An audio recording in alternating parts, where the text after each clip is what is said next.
అదే RTV app వార్తల్ని క్షణాల్లో చదివే అవకాశం ఉంటుంది. ఒక న్యూస్ పేపర్, ఒక టెలివిజన్ ఛానల్ మీ చేతుల్లో ఎప్పుడూ ఉంటాయి.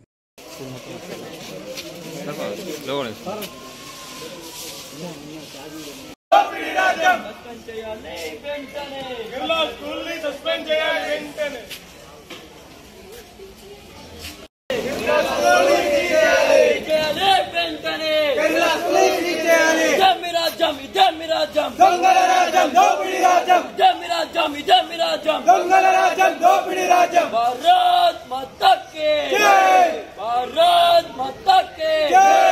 చేయాలి వెంటనే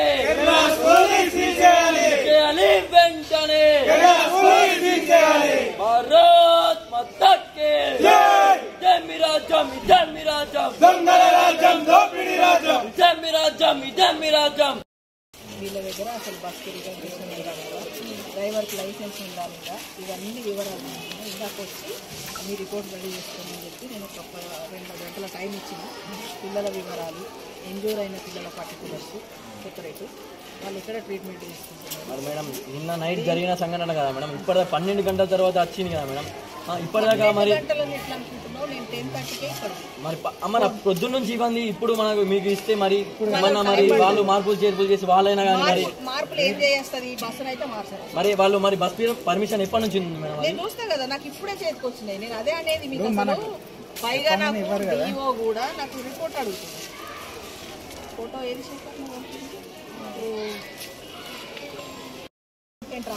కంప్లైంట్ మేడం, అట్లా కంప్లైంట్ అంటే మీరు కూడా ఫస్ట్ చర్యలు తీసుకోవాలి మేడం.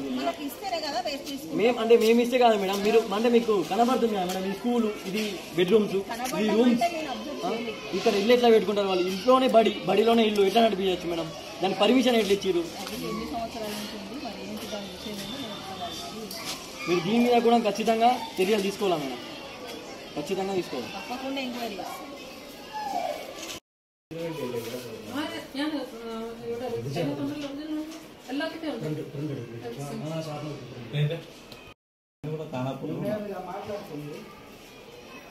నిజం కేరళ స్కూల్లో ఉన్నా, చిన్న ఇష్యూ జరిగిన స్కూల్లో ఉన్నా.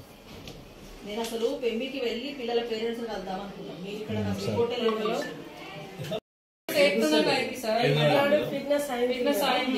సర్టిఫికేట్ రావడానికి టైం పడుతుంది.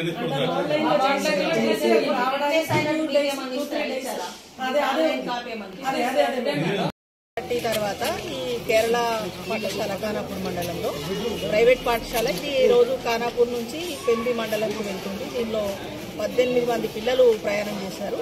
అందులో ఒక 3 పిల్లలకు మాత్రం స్వల్ప గాయాలైనాయి. ఒక అమ్మాయికి కొద్దిగా ఎక్కువైంది. ఆమెను నిర్మల్ ఆదిత్య హాస్పిటల్లో జాయిన్ చేశారు. మిగతా పిల్లలందరూ కూడా చిన్నగా స్వల్ప గాయాలు ఉన్నాయి, 2 పిల్లలకి. అయితే ఇదేంటంటే సంఘటన జరగడానికి కారణాలు ఏంటని ఇక్కడ కేరళ స్కూల్కి వచ్చి నేను ప్రిన్సిపాల్ ఎంక్వైరీ చేశాను. ఆమె ఏం చెప్తున్నారు అంటే, స్పీడ్ బ్రేకర్ దగ్గర ఒక ట్రాక్టర్ అడ్డుగా రావడం వల్ల డ్రైవర్ సడన్ బ్రేక్ వేసుకొని దాన్ని కంట్రోల్ చేయబోయిండు. అందులో అదుపు తప్పి చెట్టును దిగిపోయినదని చెప్పారు. పిల్లలు ఎవరికి కూడా ఏం ప్రమాదం జరగలేదు, అందరూ సేఫ్టీగానే ఉన్నారు. మరి వాళ్ళ దగ్గర ఉన్న పర్మిషన్ అవన్నీ కూడా నేను పేపర్స్ అన్ని కరెక్ట్ చేస్తున్నాను.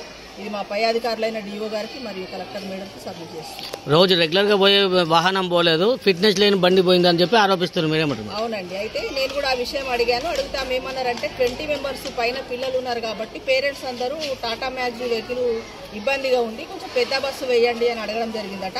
దానిలో భాగంగానే ఇన్ని రోజులు కూడా వాడకుండా, అటు వాడకుండా అని కాదు కానీ ఇన్ని రోజులు పక్కనే ఉన్నది వెహికల్, ఈ పెద్ద బస్సు కావాలని పేరెంట్స్ అడిగినందుకు ఆమె పెద్ద బస్సు నిన్న మాత్రమే పంపారట. పంపిన మొదటి రోజే ఈ యాక్సిడెంట్ జరిగింది. డ్రైవర్ కూడా కొత్త వ్యక్తి పోయిండు, అవగాహన లేదు అని చెప్పి అంటాను. మరి నేను ఎంక్వైరీ చేశానండి, అతనికి మరి అనుభవం ఉందా అంటే ఆయన ఆల్రెడీ ఇంతకుముందు వేరే వాసవి స్కూల్, ప్రైవేట్ ఇంకేవో బస్సులు కూడా నడిపాడట. అతను అనుభవజ్ఞుడే, పాత డ్రైవరే, అతనికి అనుభవం ఉంది, పైగా లైసెన్స్ కూడా ఉందని చెప్పారు. అవన్నీ కూడా నేను ఇప్పుడు కలెక్ట్ చేస్తున్నాను.